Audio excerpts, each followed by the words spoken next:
నీ తిరుగుడు పంచాయతీ ఏంటో చెప్పు. డమ్ అయిపోయావంటే ఇప్పుడు చెప్పు ఆవిడెవరో. వైఫ్ అండి. ఏ వైఫ్? ఎన్నో వైఫ్? ఈ అమ్మ నీ సిగ్గు సంతకం 19 ఏళ్ళ పెళ్లి చేసుకున్న అమ్మాయికి దికాణం లేదు ఇక్కడ.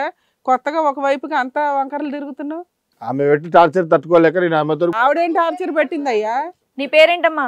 నమస్తే మేడం. నమస్తే సార్. నా పేరు లక్ష్మి అండి. నేను ఒంగోలులో ఉంటాను. అంటే నా కుటుంబ పరిస్థితులు బాగాలేక నేను అంటే మా తండ్రి పక్షవాతము, కుటుంబ బాధ్యతలు నా మీద పడటం వలన నేను అంటే వ్యభిచారం అనేది అందరూ కావాలని ఆడవాళ్ళు చేయరు. కుటుంబ పరిస్థితులు బాగాలేని పక్షంలో కుటుంబాన్ని మొయ్యలేక నేను వ్యభిచారం చేస్తూ బ్రతుకుతున్నాను. ఈయన అప్పుడప్పుడు వస్తూ ఉండేవారు. 2-3 సార్లు వచ్చారు. తర్వాత మళ్ళీ 3వ సారి వచ్చినప్పుడు నేను పెళ్లి చేసుకుంటాను, నువ్వు చేసుకోకపోతే నేను చచ్చిపోతానని చెప్పేసి ఆయన కత్తి తెచ్చుకొని నేను చచ్చిపోతాను అని చెప్పేసి నన్ను చాలా టార్చర్. అంటే మేడం ఎన్ని ఇయర్స్ నుంచి వస్తున్నాడు మీ దగ్గరికి? సంవత్సరం నుంచి అండి. అంతేనా? ఓకే. సంవత్సరంలో 3 విజిట్స్. 3rd విజిట్ లో కత్తి తెచ్చుకున్నాడా?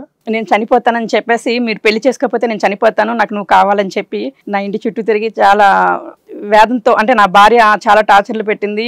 తన వల్ల తన కూడా వేరే వాళ్ళతో ఎఫ్ఐఆర్ ఉన్నది ఇది అది అని చెప్పి నన్ను చాలా ఇదిగా చెప్పారు. నేను ఇంకా అప్పటికి ఆ పరిస్థితుల్లో నేనున్న బాధల్లోనే చాలా కష్టాల్లో ఉన్నాను. అలాంటిది ఏంటంటే నా దగ్గరికి కష్టాలు చెప్పుకోవడానికి కాదు, సుఖం అనుభవించడానికి వస్తారు.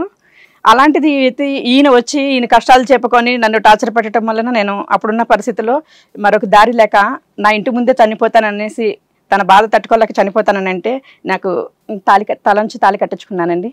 మీకు ఇష్టం లేకపోయినా ఆయన చనిపోతా అన్నందుకు మీరు తాళి కట్టించుకున్నాను. ఆయన అంటే ఇష్టమా లేదా మీకు?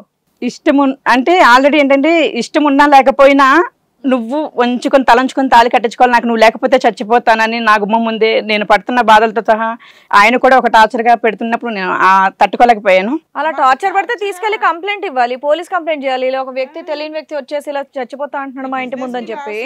నీకు ఇట్లాంటి వాళ్ళు బోడు మంది, ప్రతి ఒక్కడు ప్రాబ్లం తోటే వస్తాడు నీ దగ్గరికి. నువ్వు సిగ్గుపడుతూ మాట్లాడే విధానం చూస్తుంటే నువ్వేం టార్చర్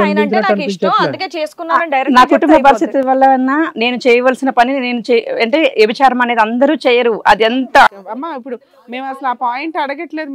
మేము ఆ వ్యాపారం గురించి మాట్లాడట్లేదమ్మా. ఆ వ్యాపారం గురించి మాట్లాడట్లేదు. ఈయన గురించి చెప్పండి, విజయ్ గారి గురించి చెప్పండి. ఇష్టంగా పెళ్లి చేసుకున్నారా, ఇష్టం లేకుండా చేసుకున్నారా, లేదా చనిపోతా అన్నందుకు చేసుకున్నారా, లేదంటే మీ ఫ్యామిలీని అందరినీ కూడా నేను జాగ్రత్తగా చూసుకుంటా అని అన్నందుకు చేసుకున్నారా? నాకంటే ఒక లైఫ్ ఇస్తున్నాడు కదా అనుకున్నాను. గౌరవప్రదమైన లైఫ్ ఇస్తారని పెళ్లి చేసుకున్నారు. మరి మీ ఇన్కమ్ డ్యామేజ్ అవుతుంది కదా, మీకు ఓకేనా? మీ ఇన్కమ్ డ్యామేజ్ అవుతుంది ఓకేనా? మీరు ఆల్రెడీ ఆ వృత్తి మీదే బతుకుతున్నారు. ఆయనకున్న సంపాదనకి ఇక్కడ 5గురిని పోషించాలి. మిమ్మల్ని ఎలా పోషిస్తాడు అనుకున్నారు? వాళ్ళని ఉంచుకుంటా అన్నాడా, వాళ్ళని వదిలేస్తా అన్నాడా? మనీతో ఏమన్నాడు అంటే మేడం అంటున్నారు వాళ్ళని పోషించాలి అని. ఈ 1 year బట్టి వాళ్ళని కూడా ఏం పోషించట్లేదంట. అదేమన్నా నీకు ప్రామిస్ చేశాడా వాళ్ళని వదిలేసి నీ దగ్గరికి వస్తానని, లేదంటే అక్కడ ఇక్కడ సమన్యాయం చేస్తా అన్నాడా? అక్కడ ఇక్కడ కూడా నేను పిల్లల్ని కూడా బాధ్యతగా చూసుకుంటాను అనేసి అయితే అంటున్నాను. బాధ్యతగా చూసుకుంటున్నాడు. అతను పుట్టినటువంటి పిల్లలు అతని పిల్లలు కాదంటున్నాడంట. రేపొద్దున నీకు పుట్టినటువంటి పిల్లలు నీ పిల్లలు అతనికి మధ్యన పుట్టిన పిల్లలు అంటానికి గ్యారంటీ ఏంటి? ఆ పరిస్థితి నీకు కావాలా? ఏమ్మా మీరు ఇప్పుడు ప్రెగ్నెంటా, క్యారింగ్ అదేమన్నా ఉందా? అదేం లేదా? లేదు సార్, ఏమీ లేదు సార్. మీరు వచ్చి ఎంతకాలం, మీ ఇద్దరు పెళ్లి చేసుకుని ఎంతకాలం అయిందమ్మా? 6 నెలలు అయింది సార్. 6 months. వీళ్ళకి తెలిసి ఎంతకాలం అయింది వీళ్ళ ఫస్ట్ వైఫ్ గురించి?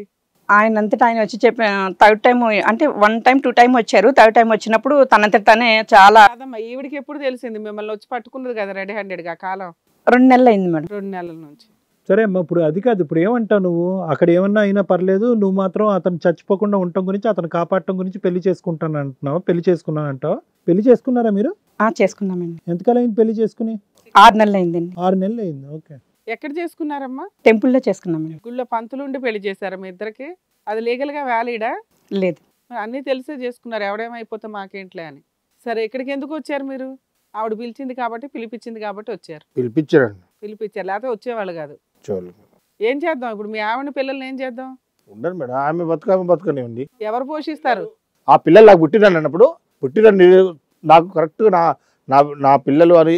సార్ మీరు అడిగే క్వశ్చన్కి ఆమె అడిగే క్వశ్చన్కి మీ పెద్ద అబ్బాయిని పిలిచి మాట్లాడతాం, అతని సమాధానం చెప్తాడు మీకు. ఆమె మాటలు నమ్ముతున్నారు మేడం, పచ్చి తిరిగి. నువ్వు ఈమె మాట్లాడుతున్నావు, సొంత పిల్ల మాటలు నమ్మట్లేదు, ఎవడో ఫ్రెండ్ చెప్పిన మాటలు నమ్ముతున్నావు నువ్వు పిచ్చోళ్ళలాగా. అంత ప్రాతివృత్యానికి ఇంపార్టెన్స్ ఇచ్చేవాడు అయితే ఆవిడ చేసుకోవు కదయ్యా. పోనీ అంత మానవత్వానికి ఇంపార్టెన్స్ ఇచ్చేవాడు ఉండమ్మా. ఒక నిమిషం మాట్లాడినవరేంటి? మాటల్లో క్లాష్ అవుతున్నాయి అన్ని. మీ ఆవిడ తప్పు చేసింది అని ఆ అమ్మాయిని వదిలేయడానికి రెడీ అయిపోయావు. ఎందుకు అంటే ఆవిడకి అక్రమ సంబంధాలు, ప్రతివ్రత కాదు. మరి నువ్వు చేసుకున్న ఆవిడెవరు? పోనీ అలాంటి అమ్మాయిని చేసుకోవద్దని మేము అనం, ఎవరి పర్సనల్ వాళ్ళది. ఆవిడని చేసుకున్నావంటే నీకు చాలా మానవత్వం ఉండాలి. అలా మానవత్వం ఉంది అంటే భార్యని బాగా చూసుకునేవాడివి. ఈ రెండు కలవట్లా. నీ దగ్గర మానవత్వం ఉంటే భార్య పిల్లల్ని పోషించేవాడివి. ఆ దిక్కాణం లేదు. ఆ అమ్మాయిని ఎంటర్టైన్ చేసేవాడు, భార్యని ఎంటర్టైన్ చేయొచ్చు కదా. పాలోడు పెరుగోడు పాపరోడు అంటూ లెక్క చెప్తున్నావు. అక్కడ పెద్ద లిస్టే ఉంది. పిల్లల్ని ప్రూవ్ చేయాలంటున్నావు, ఓకే అది ప్రూవ్ చేద్దాము, నేను సర్టిఫై చేస్తాను, ప్రూవ్ చేద్దాం. అప్పుడు ఆవిడని వదిలేస్తావా? ఊరికి అడుగుతున్నా క్యాజువల్ క్వశ్చన్. ఇందాక అంటున్నావు కదా ప్రూవ్ చేసుకోమనండి నా పిల్లని అంటున్నావు కదా, జస్ట్ ఒక రొటీన్ క్వశ్చన్ అడుగుతున్నాను. పిల్లల్ని ప్రూవ్ చేస్తాను నీ పిల్లలు అని చెప్పి లక్ష్మిని వదిలేస్తావా? ఉంచుకోమండి సార్. ఇప్పుడు నేను మీతో కాపురం చేసి మీ పిల్లలు అంటాను, అప్పుడు ఎవరి పొలికి వస్తే చూసుకుంటాను. పిచ్చోడయ్యా నువ్వు. మా అమ్మాయి అమాయకురాలు.